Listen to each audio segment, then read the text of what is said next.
A woman from La Center was crowned Young Miss Philippines USA in Los Angeles this week.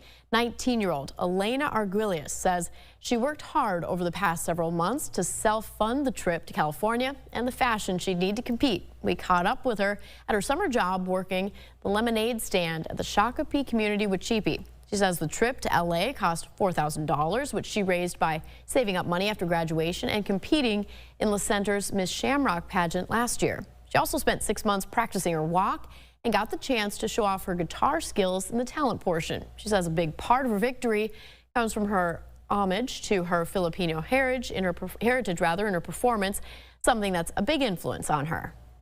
It was kind of a tribute to my Filipino heritage, something to show my family over back in the Philippines that I'm grateful for everything they've done, all their sacrifices, especially my grandma. She's a huge role model to me, especially growing up. As the winner in the youth category, she says part of her prize will be a trip to the Philippines, where she is looking forward to meeting with local nonprofits and charities.